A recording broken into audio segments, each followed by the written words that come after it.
cooperation with the Science Fiction League of America.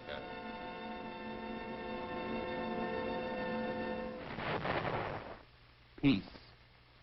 But the sound of marching feet continues in Europe. Refugees, millions of them displaced, wandering aimlessly across the war-torn face of Europe, seeking only food to keep alive. Any shelter amongst ruins in which to sleep, anything to clothe little bodies. Today, 12 millions are displaced in Europe alone. Some ethnical Germans forced to return to a country they never knew because of the shuffling of boundaries, joining the 2 million Germans already unemployed. Each day, nearly 2,000 migrate into Western Germany, underfed, diseased, undermined. For some, the displaced persons camps provide temporary relief. But for the core of the unplaceables, the aged and sick whom no one wants, there is no hope in Europe. Their hope must come from you. To help in this cause, the nonprofit organization CARE asks you to send packages today. Write CARE, New York, or contact your local CARE office today. Tonight, Tales of Tomorrow presents Blunder, starring Robert Allen and Anne Laurie.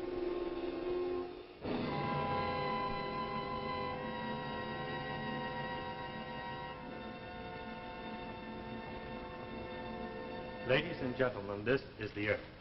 Just as it might look if you were standing on the planet Venus instead of being here in this planetarium. Earth being 25 million miles from Venus, our planet would not look much bigger than a dime. And even at that, there wouldn't be many days on Venus when the atmosphere would let you see as much of it as this. Now, we have had so many questions about what might happen if an atomic explosion got out of hand, or if a comet came swinging our way and made a collision, that we have made an arrangement to let you see how it might look from out in space. Of course, you must understand, this isn't anything that's going to happen. The interesting thing is that it wouldn't look like much at all, even if it did happen. Just some light flaring up like this. And perhaps going on that way for a few million years. Or maybe just scattering off into gas in no time at all. The mathematical odds against a comet or a wild star swinging into the Earth's orbit are enormous. And of course, there isn't any human being foolish enough to touch off anything that might get all the way out of control, even with the A-bomb and the H-bomb. No, scientists believe that the end of the world, when it comes, will be a natural one, not man-made. And it will not come for a matter of some 15 billion years. So I suppose we can all just sit back and relax. Of course, there isn't any human being foolish enough.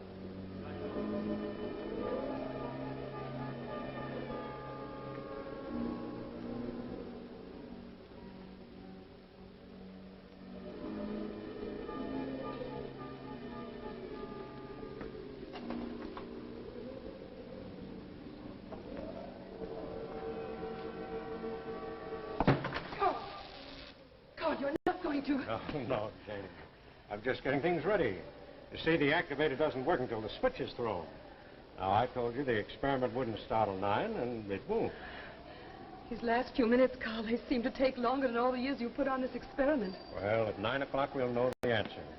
After the activator starts the bismuth reaction. Reaction? But, Carl, you can't go through with it, not until... Jane, I'm not backing out now. I've told you there isn't one chance in 100 of any trouble. 1 chance in 100? I'll call it 1 chance in 1,000. I've gone through these calculations over and over, and the answer is always the same. Bismuth fission is possible. The pile we've built up down in the mine is going to start off a slow, controlled reaction, not an explosion. But you sent Dunning and the others to Tromsø, Carl. Wasn't that because of the danger? Their work here was over, Jane. Now, after the reaction starts, then's when our work starts, the making of contracts, hiring a full workforce, getting in the lines to get the power out. Oh, we'll have a natural furnace a mile square and hundreds of yards deep. The whole Arctic Ocean to draw on to supply power for all of Scandinavia. Everson Dunning and Company's going to be big business, Jane. Very big business. I didn't have to make any contracts in Tromsø, Carl. But you wanted to send me away, too. Well, we're stuck out here in the wilderness, darling. Why should a man ask his wife to stay here yes, when... Carl, why should you ask me to stay here when that... I never could fool you, could I? You're not sure, are you, Carl? No, don't try to fool me. You're worried, too. Well, all right. Maybe there is one chance in 100 of trouble. I don't suppose there's any point in not facing up to it now. Well, then you do admit that this could go wrong, Carl. That this particular way could be more dangerous than all they've done with uranium and all the other elements. Yes, there is a remote possibility that by splitting the bismuth atom, we might touch off oxygen. Oh. Touch off oxygen? Oh, now, wait a minute, Jane. I just said there was a remote possibility. Theoretically, the sun could explode tomorrow, but it isn't likely. Well, this is the same. But oxygen's everywhere. It's in the air. It's in water. Why, Carl, the whole world could become a gigantic atom bomb. That's right. Well, then shouldn't you be reading more data, Carl? I mean, you always used to check and recheck your information, and this time you haven't even paid any attention. Carl, there were reports from Dunning and the others, and you haven't even read them. Why, if Joaquim Ortega gives up on this, well, mightn't the danger be the very reason? I don't know that anybody's given up, Anne. Things that are published are months, years behind events, and I could read myself blind and not be 1 millimeter further ahead than I am tonight. And what's the point of reading anything when it's so heavily censored? Oh, look, Jane. This dinner was supposed to be a party, wasn't it? Carl, listen to me. You and Dunning have been working here in secret, but outside there are The other... secret stage is over, Jane. My final report has probably already been published. Ortega and Stackpole have most likely already seen it. Now, if they want me to hold up the experiment, Jane, it's too late. There's a time for study and a time for action.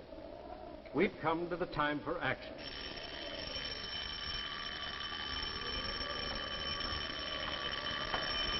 Running at Tromso, calling Carl Everton. Hello. Hello, Hugh. This is Carl. What is it? Carl, are you still holding to the schedule? All set. It goes off at 9. The thing is, someone's been trying to get through on the phone from London. I'm not sure what it's about. I can't take any messages now, Hugh. This is important, Carl. I'll get in touch with you when it's over. I'll be busy till then, so don't try to call me back. Carl, listen to me. You've got to...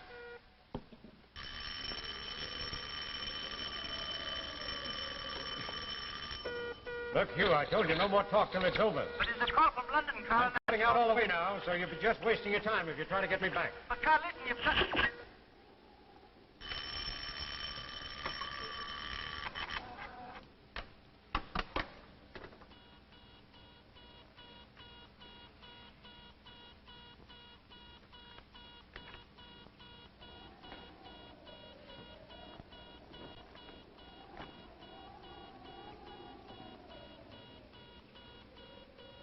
Well, here's to the fission of an element they said could never be split.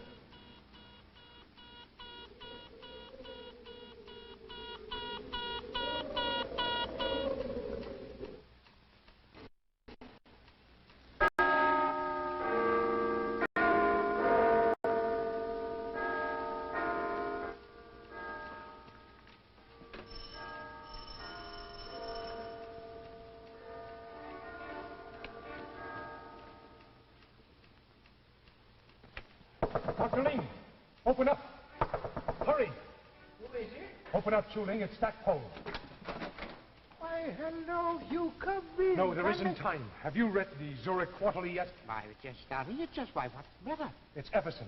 He's experimenting with that bismuth fission theory of his. Experimenting? Yes, I know. It'll set off an oxygen reaction. We know it, but Everson doesn't. How far has it gone? I don't know. I've been trying to get Dunning on the telephone all day. I can't get through. Well, what shall we do? I've chartered a plane. We've got exactly 10 minutes to get to the airport. Wait till I get my coat. Good. I'll get a cab. The cabby! Cabby, here!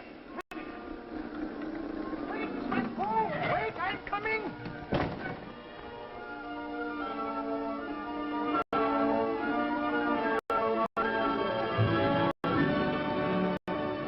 Grandfather, I think you better... In the old stories, Elena, the princess always kissed the one who was sleeping. Grandfather, I didn't mean to wake you. I was just leaving the afternoon mail. Oh, I'm wrong. It was always the princess who was kissed. The famous Dr. Ortega is never wrong. There, and if that makes you a sleeping beauty, don't blame me. At my age, Elena, names mean little, kisses mean much. So whenever you see me dozing... This cable came with the mail? Yes, it came about a half an hour ago. I was wondering whether I should wake you, and then I thought... Is it bad news, Grandfather? Grandfather, the cable, is it bad news? It's from Stackpole in London. He has seen a new report by Everson. Elena. Yes. The Zurich Review with my article on bismuth. The issue should have been in Stockholm and Oslo for almost a week now, no? You've asked me that before. It's been out there since the 12th. If Everson has seen my article, he can't be so insane as to go ahead.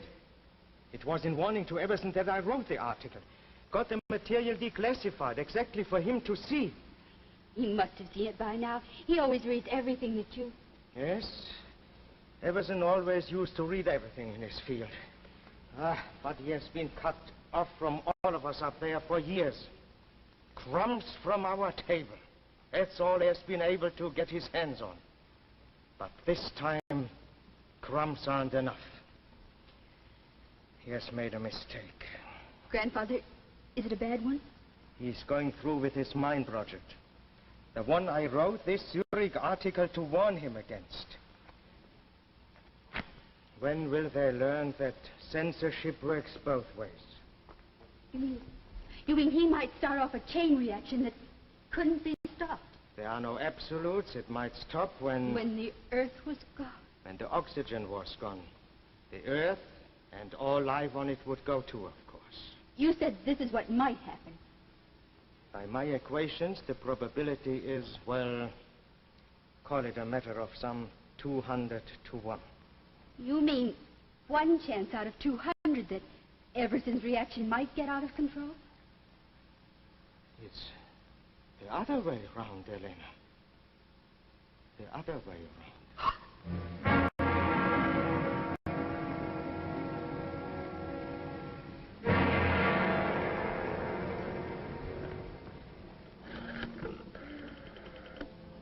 Operator, this is Joachim Ortega calling. I want to put in a person-to-person call to Washington. To the President. Yes? The President of the United States. I mean, you don't seem to understand. It's a disastrous mistake that Everson's made. Chuling and I have flown here from London to try and stop him in time. Aye, that I can understand. You can They're all great lads for stopping things. You can read for yourself here in this article Ortega put out. Everson hasn't allowed for the factor of K under pressure. I'm an engineer, Stackpole, not a nuclear physicist like yourself and your friend here. I've read your article through twice, and I can see nothing that affects our plans at the mine. If you will excuse me, Mr. Dunning, there might not be 20 people in the world who could understand this warning which Dr. Ortega has written. But Carl Everson is one of them. If he is proceeding, it can only mean that he has not read the warning. I've sent on every scientific journal that's come to us here in Tromsco. If you say that the journal's been out for, since the 12th, well, it's been in Carl's hands now for 3, maybe 4 days now. Dunning, we're wasting time, and there may not be much of it left for any of us. You said that you were in touch with him not 10 minutes ago. Will you please get in touch with him again? I'll tell him that you didn't want us to interrupt him. I'll tell him that black is white. Anything, if you'll just let us read these equations to him. Gentlemen, I'm sorry, but I cannot do such a... beg your pardon, Mr. Dunning. We haven't much time left in which to avert this error. The radio, if you please. Well, I'll be... The radio, if you please, Mr. Dunning.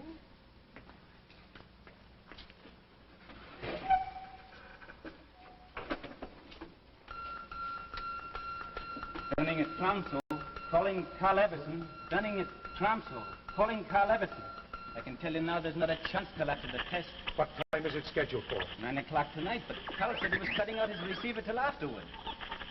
Look, Dunning this may be only an outside chance, Calling but it Carl doesn't need both of us.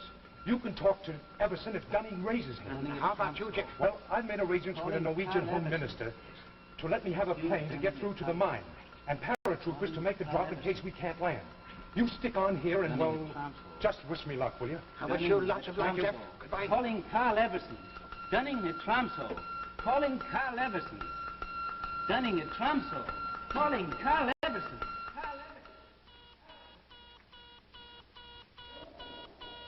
Look, Jane, can't you remember that this is a celebration? In exactly 18 minutes, we'll be showing the world a wonder that'll still be supplying light and heat and power for centuries to come. What about the children, Carl? What happens to the children of the world? Well, they'll be born into a world of plenty. Food, heat, shelter for all. No, I mean, if this goes wrong. It can't go wrong. But, Carl, if it does. If it does, Jane, and that's a very big if, there won't be time for them to suffer. I think I'd like my drink now, Carl.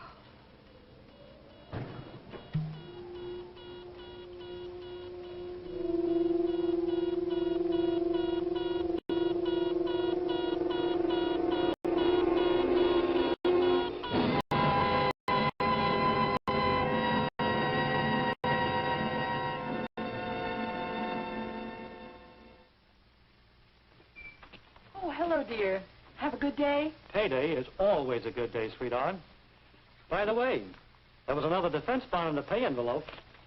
Here, add this one to the pile. You've certainly saved a lot since you joined the payroll savings plan. I'll say.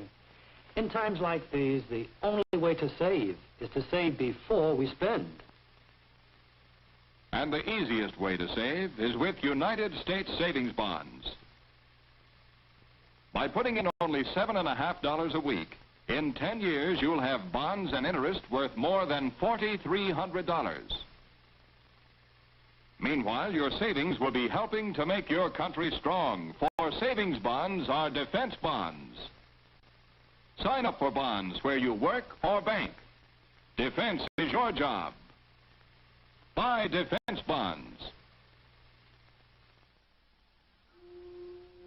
And now we return to our tale of tomorrow, Blunder.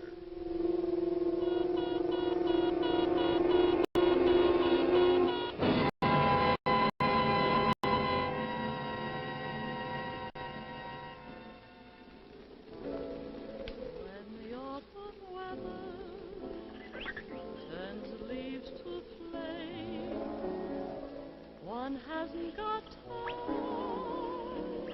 for the waiting game. Oh, the days dwindle down to a precious few. September, November, and these few precious days I'll spend with you. These precious days I'll spend. We interrupt this program to relay an urgent warning to Carl Everson. To Carl Everson, to Carl Everson. Dr. Ortega of America asks you to hold off until he can talk with you. Don't start the reaction. Hold off and call Tromso. Dr. Ortega asks you to hold off and call Tromso.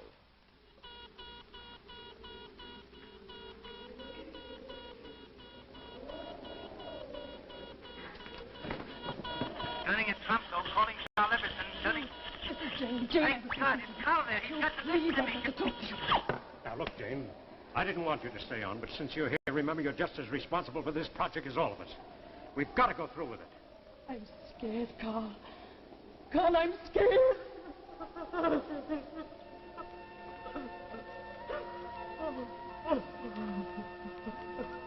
I'm sorry. I just keep thinking about her children. Look, don't you think that I think of them, too? Look, Jane, there was a time when I would have waited to check with Ortega and Stackpole. But now it's different. There's a limit to what I can tell them. There's a limit to what they can explain to me. They publish things, sure. Yes, darling, they do publish a little, but what? But it's just the scraps, darling. In Moscow and Leningrad, they can't even publish scraps. But if I can once show them that bismuth fission is a workable, existing reality, I'll make them all talk.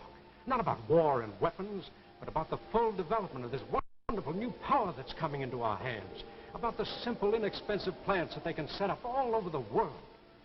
I'm thinking of the peaceful development for all the billions of people who've never had enough to eat, of this cheap, limitless power that can end poverty in the world. Oh, Carl.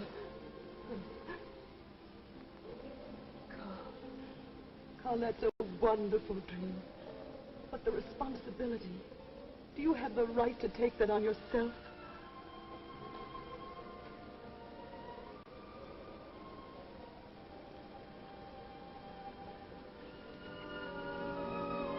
Hugh Dunning said that someone was trying to reach him from London. Well, mightn't there just be some factor that you haven't taken into account? Oh, darling, if you just talk to Hugh once more. What good will that do, darling? We know this is going to work. It's for all those children, for the whole world. It's got to work.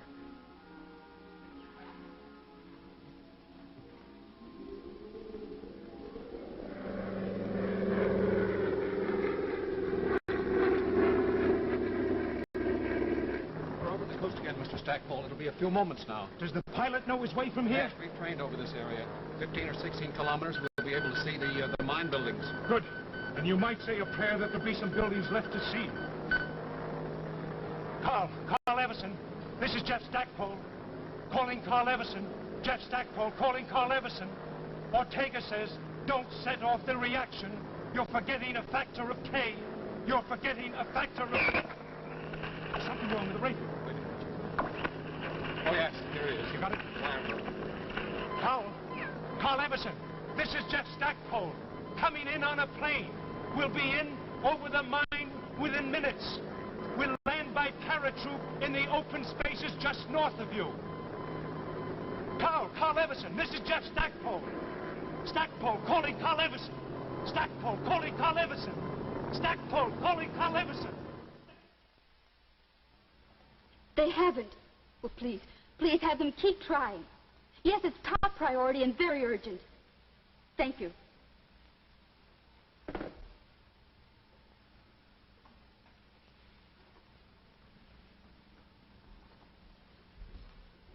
They've got Tromso, but they can't get through to Everson. Chuling's there with Dunning, but they can't get Everson to answer. Stackpole's gone in by plane. He should be dropping to him within minutes. Good. My dear, I think you are in trouble. You think I... It's your move, and I suspect you are going to lose at least the bishop. Grandfather, you just said that the whole world was in danger, that within minutes we all could be blown to nothing. And yet you can sit here over a chessboard and say... Elena, dear, they reach Carl Everson in time now, or they don't. If they don't, there's no remedy that can be devised against this irretrievable blunder. So, let's see about your bishop. Grandfather, there must be something that we There's nothing more now. Not from here. What can be done is being done. Perhaps we've all been afraid too long. Now, I have regrets, but there seems very little fear left. Regrets? Big ones, little ones. I could wish to have seen you married. The new strain of melons we are trying out in the garden, how they'll turn out. Those are two of the big ones. For a small one, here's a formula on the properties of magnetic attraction at low temperatures that I would have liked to work out just a little further. But magnetic attraction has nothing to do with bismuth fission or perhaps with anything. But I'm still curious. Grandfather, you can put your mind to a new problem when... When I should be attacking your bishop and queen. Elena, I'm sorry. But it's still your move. You think I'm going to lose the bishop? Just watch.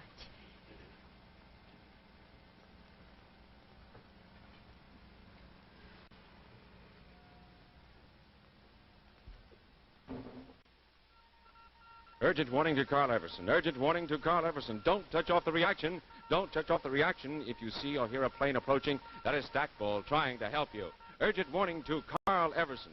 Dr. Ortega says you're wrong, absolutely, positively wrong.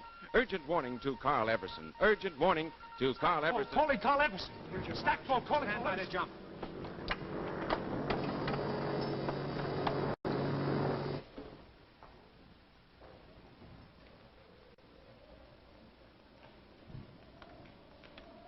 Well, that's that. Well, it's just minus 52 seconds, darling. After it happens, will it be long before we... Before we know, it might be 6 seconds, might be 8, depending on how long it takes for the acids to eat through the plates down below after the reaction starts. And then if everything's all right, will we know right away? If it goes past 8 seconds, you'll know that we're off on schedule and everything's under control. If it doesn't, I doubt very much that we'll know that it didn't work. Carl, there's one more thing. Now, wait a minute, Jane. No more, you promise. No, it's not about calling Dunning or what's happening down below. It's about us, Carl. I was wondering if you'd kiss me.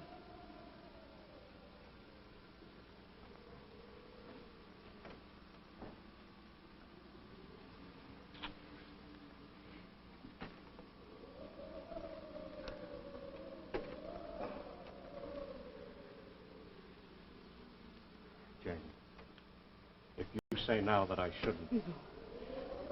I'm ready now.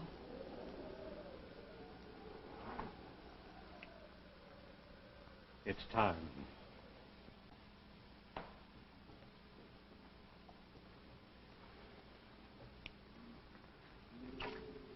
Well, here's to the future. To the future, Carl. Whatever it brings.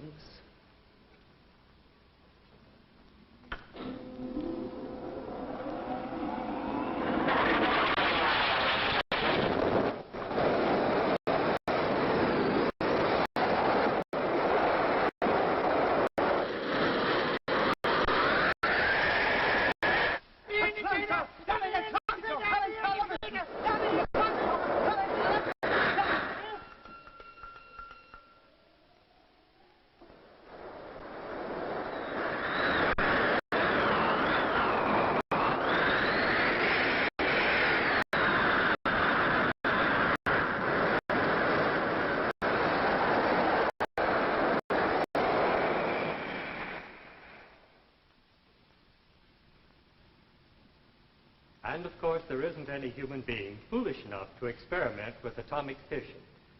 Our scientists know exactly what they are doing. There isn't a possible chance of a blunder.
At this same time, when Tales of Tomorrow will bring into your home an exciting television play, A Child is Crying. Mr. Walter Abel stars in this gripping story of a youngster upon whom depends the security of the United States. Remember Tales of Tomorrow next week at this same time. The preceding program, originally telecast by ABC in New York, has come to you by special video recording. This is ABC, the American Broadcasting Company.